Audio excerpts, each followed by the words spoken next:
Hello people and welcome to Stam Radar. Today we're going to talk about Diwali. Diwali, the festival of lights, is celebrated all over India in large numbers. People celebrate this festival with beautiful rituals, making sweet delicacies, fireworks, festive lights, and with family gatherings. But why is it that we celebrate Diwali? Let's dig into the story of this festival. As per Hinduism, Diwali happens to be the day when Lord Ram, the avatar of Lord Vishnu from Treta Yuga, along with his wife Sita Devi and brother Lakshman, returned to Ayodhya Nagari after completing 14 years in exile. The story of Ramayana and the qualities of Ram that we learn are absolutely splendid, but that is the topic for some other day. So, when Ram returned after defeating the demon King Ravan and rescuing Sita Ma, the villagers lit a path of diyas to welcome Lord Ram. This story is used as a reference in many parts of India while celebrating Diwali. The other Diwali story is linked to Dwapar Yuga, where Lord Krishna, who too was an incarnation of Lord Vishnu, defeated the demon Narkasur. Another story about Diwali takes us towards love and bond. For Diwali is when goddess Lakshmi chose Lord Vishnu to be her husband. So, what are the actual stories behind Diwali?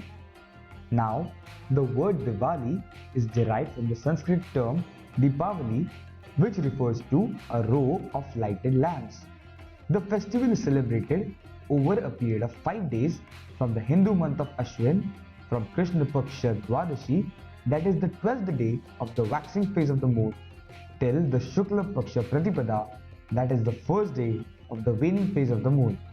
This year, that is in 2022, these days are from the 22nd of October till the 26th of October. The first day of Diwali is that of Dhanteras or Dhanatrayodashi.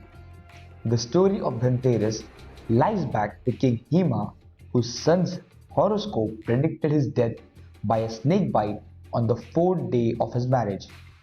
But the prince's newly wedded wife laid all her ornaments and as many gold and silver coins at the entrance of the sleeping chamber.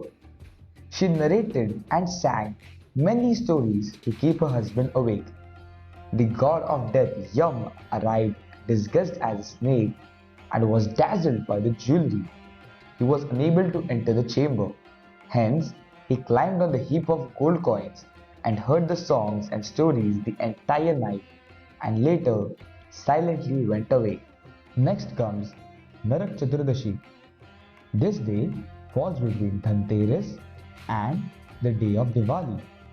As per the Srimad Bhagavad Puran, when Lord Krishna defeated Narkasur, the dying demon pleaded to Lord Krishna for a boon, that on this day or tithi, let anyone who has a Mangal Snan, that is an auspicious bath, not suffer in hell.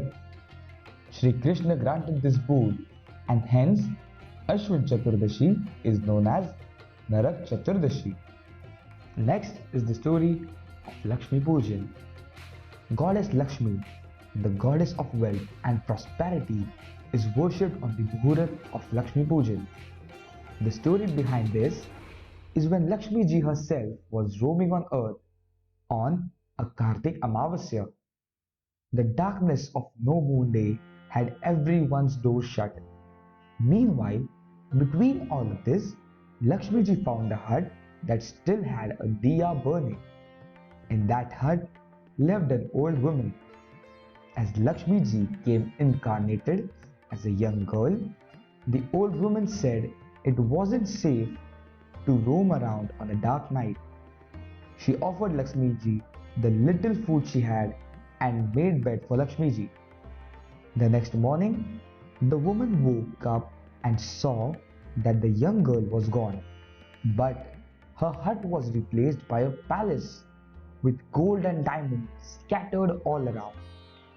That day onwards, people started lighting lamps on the night of Kartik Amavasya, hoping that Goddess Lakshmi visits their home. Next is the story of Bhai Dooj or Bhau-Beej. The origins of Bhai Dooj has two stories. The first story is of Yam. It was when Yamraj visited his sister Yami after her marriage. Overwhelmed by the love and affection, Yam granted his sister a boon, but she just asked him to pay an annual visit to her. Another legend is of Lord Krishna, the Chakradhar himself. When Krishna returned after killing Narkasur, his sister Subhadra greeted him with flowers, fruits, and sweets. She also applied a tilak on his forehead and prayed for his long life. This is how the tradition of Bhai Dooj originated. So, these were the stories related to Diwali. While concluding, I don't want to lecture you on how you should celebrate Diwali, but all I can do is request you to go vocal for local. Buy candles, diyas from the local vendors, and let's make their Diwali joyful too. That's all from our side today. Hit the subscribe button if you still haven't. Leave a like and share this video if you find it informative. Here's to wishing you all a Shubha Deepavali. We'll see you in the next video.